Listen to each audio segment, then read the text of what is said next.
안녕하세요. 드라마 이야기를 담아주는 드라담입니다.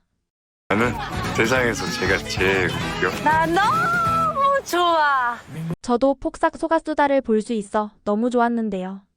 오늘은 넷플릭스에서 전 세계적으로 사랑받고 있는 한국 드라마 폭삭 속았수다 2막 리뷰를 준비했습니다.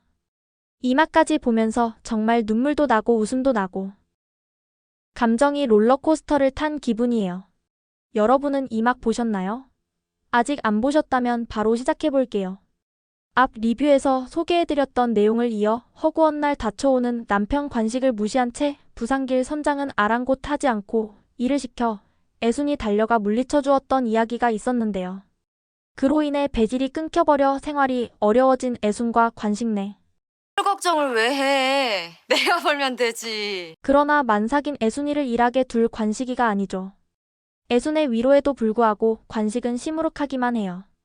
9살부터 생선을 팔면서 하루도 쉬어본 적이 없는 관식은 일은 못하는 자신이 답답하고 점점 지쳐가죠. 그로 인해 돈을 빌리러 할머니 김춘옥을 찾아갔지만 아무 말도 못하고 눈물만 흘립니다. 그 모습이 마음에 걸려 애순을 찾아와 모아뒀던 가락지와 쌈짓돈을 주는 김춘옥 할머니. 고이고이 모아둔 돈을 애순에게 건네며 배 한 척을 사라고 합니다. 그리고는 애순이에게 엄마가 죽기 전 함께 영정사진을 찍으러 갔던 이야기를 해요. 애순의 엄마 광래는 죽기 전 시어머니 김춘옥 할머니를 찾아와 무서워 같이 가자며 데리고 갔던 곳은 영정사진 찍는 사진관이었는데요. 천지 비빌 곳이 없는 애순이가 맘에 걸렸던 광래는 시어머니에게 먼저 간 아들 대신 손녀딸 애순이가 힘이 들어 찾아오면 살면서 딱 한 번만 도와달라고 부탁합니다. 그렇게 할머니 덕에 선장이 된 관식이네는 마을 잔치가 열리고 애순이 엄마가 살던 광래의 집도 사게 되면서 금명, 은명, 동명까지 아들을 낳게 되고 아들 낳으라고 핀잔 주는 시댁으로부터 기세가 등등해지죠. 그리고 이막으로 예고된 애순이 어촌계 부계장으로서 첫 회의를 여는 장면이에요. 애순이 완장을 차고 당차게 회의를 이끌어 보려고 하는데 마을 주민들이 너 같은 젊은 애가 뭘 안다고 부계장이야? 하면서 냉소적인 반응을 보이는 거예요. 애순이 여기서 나이 많다고 다 잘하는 거 아니우다. 내가 열심히 할 테니까 믿어줍서 하면서 발끈하는 모습은 문학소녀였던 애순이가 이제는 가족을 위해 현실과 맞서 싸우는 모습이 정말 멋지고 뭉클했어요. 그렇게 잠수 3인방의 도움으로 애순의 자격은 입증이 되지만 여자가 겨장하냐? 다이다이 붙어보지 뭐.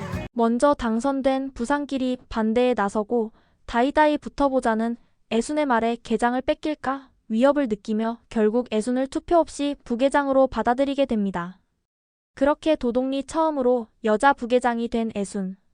계장과 부계장이 함께 도동리 사교댄스 단속하던 중 부산길의 아내가 사교댄스를 하게 된 걸 알게 되고 부산길 몰래 아내를 빼돌려서 구해줍니다. 이때 등장한 이 아기가 부산길의 딸 현숙인데요. 뒤에도 등장하니 잘 기억해두세요. 웃음 포인트가 있어요. 김춘옥 할머니의 도움으로 사게 된 배에 페인트 칠을 하는데 여기에 떡하니 적혀있는 금은동. 너무 의미가 깊은 배 이름이죠. 그렇게 행복한 일들만 있을 것 같았던 어느 날 부모로서 맞닥뜨린 큰 위기를 다룬 에피소드도 보여줍니다. 어촌계 부계장으로 첫 발을 내디딘 애순이가 이제는 금명이를 키우며 행복한 나날을 보내고 있었죠. 비가 억수같이 쏟아지던 제주. 첫째 금명이가 집으로 돌아오지 않자 안아달라고 떼를 쓰는 막내 동명이를 두고 금명이를 찾으러 갑니다. 자전거를 타다 다친 금명이를 찾았고 집으로 돌아와 보니 은명과 동명이 보이지 않았죠.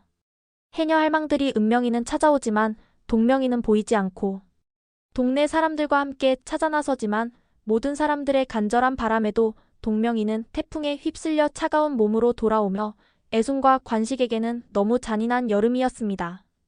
첫째 금명이와 은명이는 자신들 때문에 막내 동명이가 그렇게 된 거라고 자책하는 모습을 보며 정신이 번쩍 든 애순과 관식은 다시 일상으로 돌아와 아이들을 위해 돈을 벌러 나갑니다. 마을 사람들은 애순이가 걱정되어 먹을 거며 온갖 도움을 주었고 연병철의 후처 남인옥 역시 밀린 방세와 장학금을 몰래 내주며 도움을 주고 있었죠. 아마 연병철과 광래 사이에서 낳은 두 아들을 애순이가 키운 것이 내내 미안했던 모양이에요. 세월이 흘러 금명의 대학 합격 발표 날. 애순의 꿈을 대신 이뤄준 금명, 서울대학교에 입학하게 되었습니다. 입학식에서 사진을 찍어주며 박영범을 처음 마주하게 된 관식은 영 맘에 들어하지 않죠. 여기에서 둘은 시작하지도 않았는데 금명이와 영범이의 사이를 견제하며 막아내는 모습이 딸 가진 아버지들의 대표적인 모습이랄까 은근히 웃기더라고요. 그렇게 대학 시절 연인이 된 금명과 영범. 영범이는 착하고 띨띨한 매력을 갖고 있지만 입학식 때 영범의 엄마의 표정에서도 볼 수 있듯이 여간 깐깐하고 유별나 보입니다. 과거 애순이의 시집살이가 생각나는 장면이었죠. 영범은 곧이어 군대를 가게 되고 애순은 혹독한 서울살이의 돈을 벌기 위해 불법 과외를 하며 생계를 이어가고 과외학생 제니의 엄마에게 대리시험을 제안받게 되지만 흔들리지 않고 이를 거절합니다.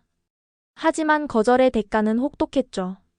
제니의 엄마는 금명이를 도둑으로 몰고 가며 경찰에게 넘겼고 이 집에서 일하던 가정부가 여기에서 큰 역할을 해줍니다.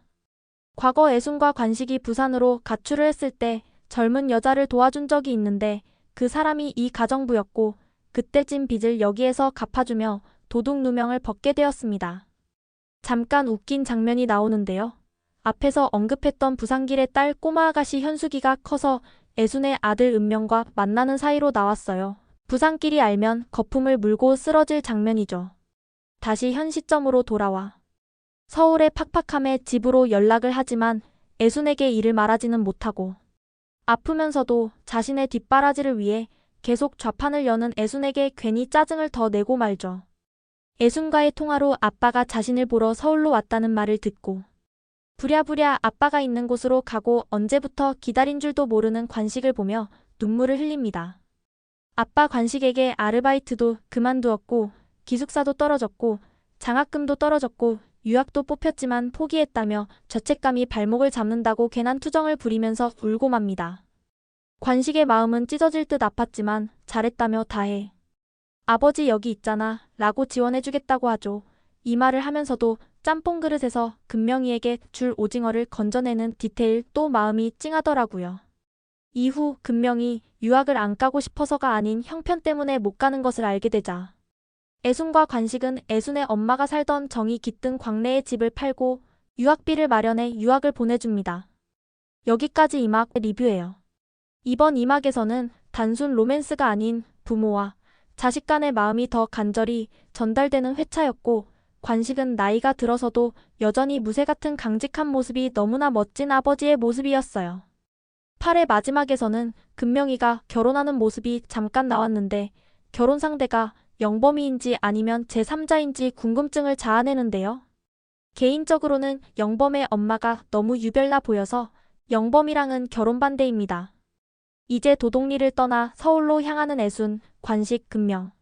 가을 파트인 3막에서는 이들이 새로운 환경에서 어떤 도전을 마주하고 또 어떤 행복을 찾아갈지 정말 기대됩니다. 금명의 꿈이 어떻게 자라날지 애순과 관식의 사랑이 또 어떻게 깊어질지 다음 이야기를 기다리며 2막의 따뜻한 여운을 간직해봅니다. 구독과 좋아요는 영상 제작에 많은 도움이 됩니다. 그럼 다음 파트 때 다시 만나요.